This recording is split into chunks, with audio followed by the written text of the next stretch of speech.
Welcome back to Yes You Can Lead, a podcast about life and leadership lessons from me, your host, Chip Nightingale. Last time we were together, we talked about 3 reasons why leading is about people. The 3 reasons were: the greatest commandment is love God and love people. The second one was Jesus cares for people, and he gave us 4 examples of what that looks like. Number 1 was loving people starts with a conversation. And number 2, loving people is listening to them. Number 3, loving people means leading them to what they need. And finally, the 4th thing was loving people leads them to lead others. And the 3rd and final point that we talked about the last time we were together was, in order to lead, we must care for people. If you missed us, I would encourage you to go back to episode number 2. Leading is about people. I know it'll be a great encouragement to you, as it was a huge encouragement to me, and I've already been able to use some of the things that we learned together to put into practice just in the last week.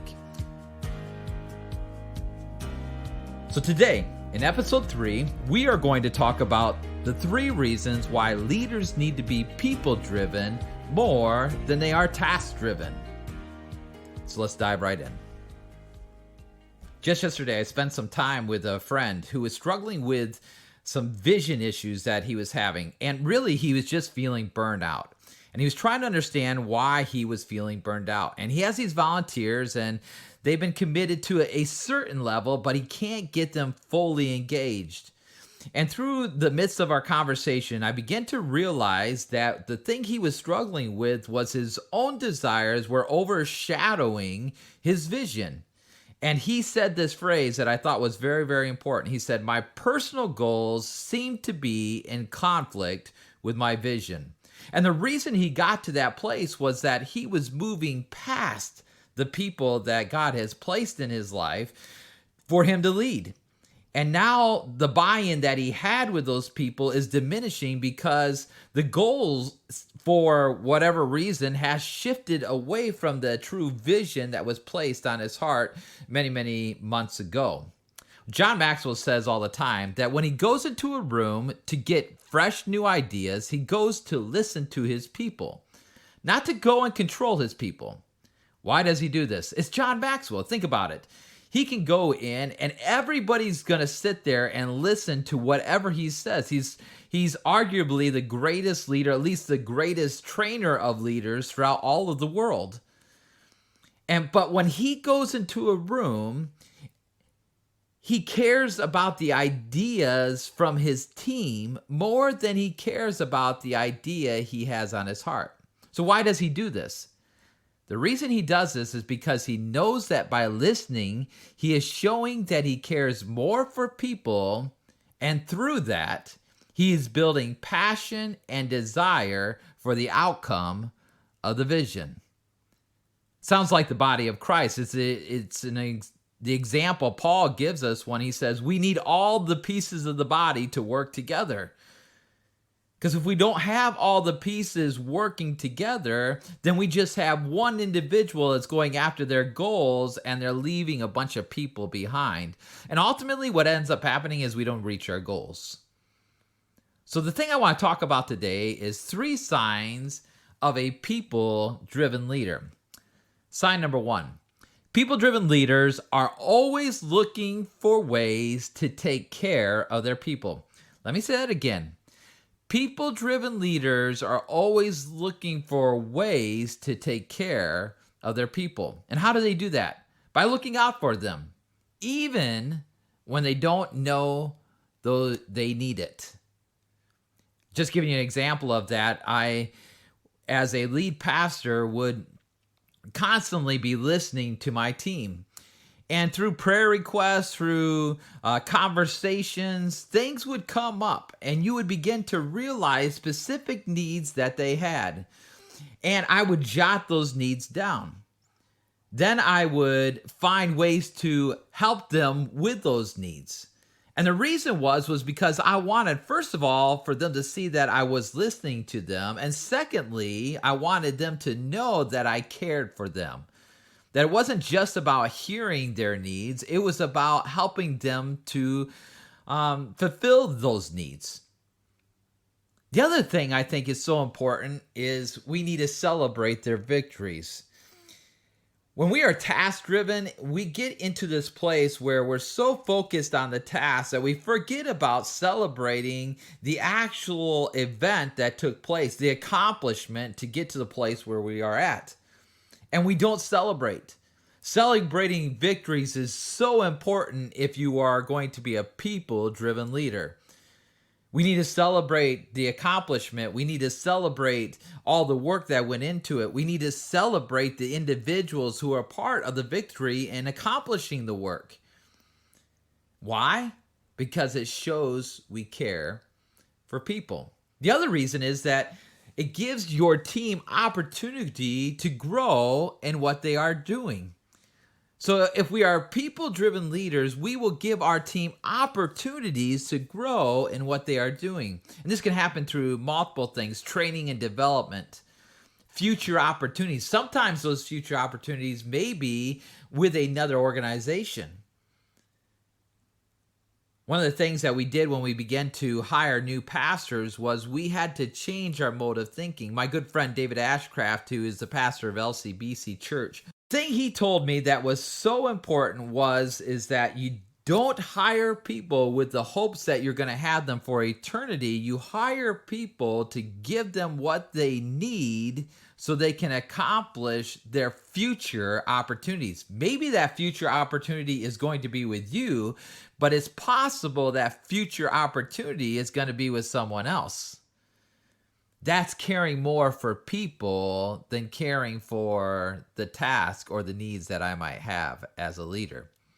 So number one, people-driven leaders are always looking for ways to take care of their people. Number two, people-driven leaders communicate.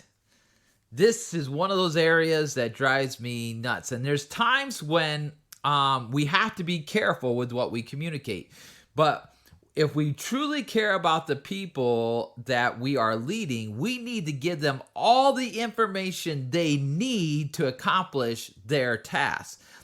Now, understand something. I did not say they need all the information. They just need all the information to be able to accomplish their task. We must be honest. And that also means we must be honest when they're not doing a very good job. We must be honest when we think that they may not be a right fit. We must be honest in all circumstances if we are truly going to be considered a people-driven leader. So communication is huge. Be honest in that communication. Another thing is we need to give them all the information they need to get the job done. Too many times it's like we're holding back, and information is king. Have you noticed that in the workplace? Information is king. The more information I have, the more power I have. Well, that is not a great attribute of a people-driven leader. You're not supposed to hang on to things. You're supposed to basically flush things out or hand things out so we can accomplish more tasks together. I love what Google does, and their goal is ultimately to create processes to eliminate jobs. Basically, they want to create a software program that can do the job so that they can do more jobs. Ultimately, they are encouraging their people to work themselves out of a job. Now, we know that by them doing that, they're just going to go on to another step within that organization.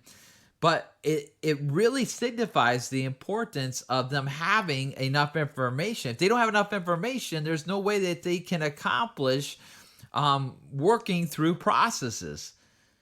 So a people-driven leader has to communicate all of the right essentials in order for them to be effective in creating a process to eliminate their job.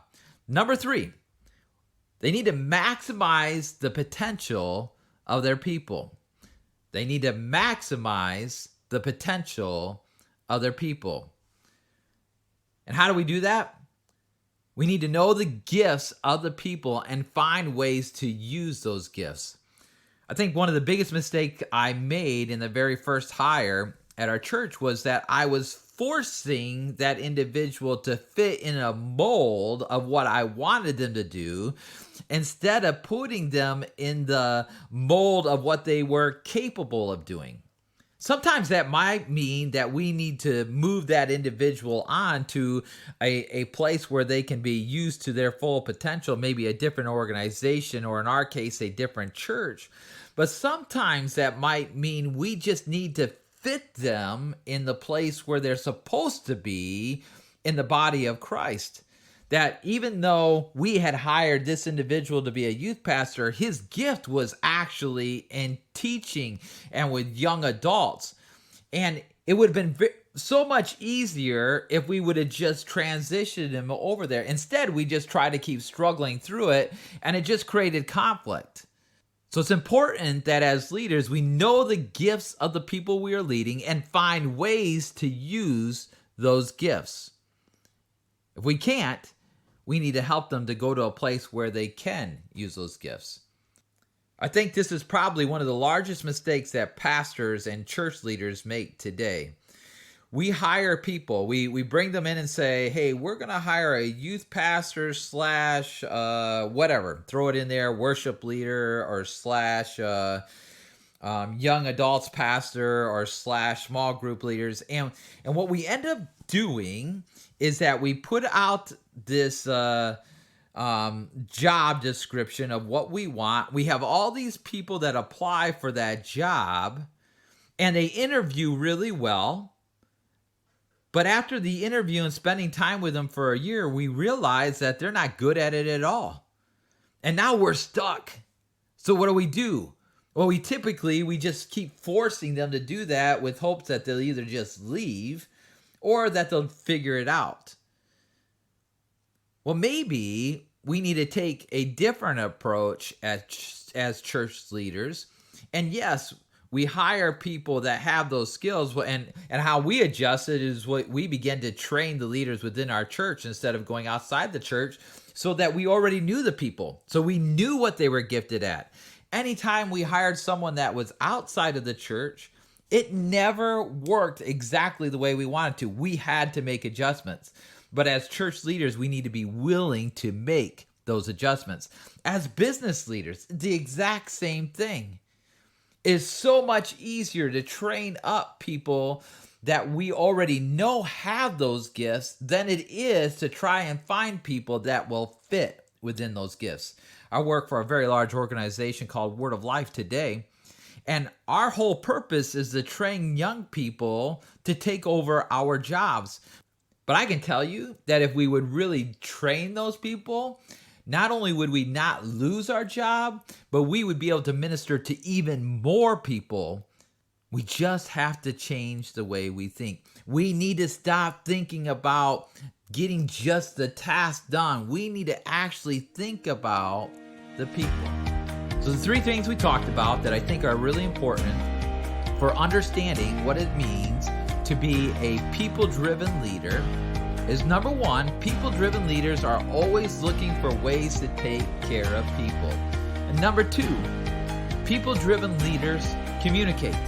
They're not afraid to communicate, and they're not afraid to communicate truth. Number 3, they maximize the potential of their people. Now, I know there's a lot of other things out there that we could talk about, but I want to keep this simple. I want to keep it short. I want you to want to come back and get more information. So with these 3 points, I hope that this podcast encouraged you today. It is so important that we understand why we are leading. And I hope you're getting at least a glimpse of my heartbeat. My heartbeat is about people. And ultimately, the reason that my heartbeat is about people is because it was a person who gave me a second chance when I didn't deserve it. Many of us fit in that category, and if it weren't for the fact that someone was willing to love me and invest in me, there is no way I would be where I am today.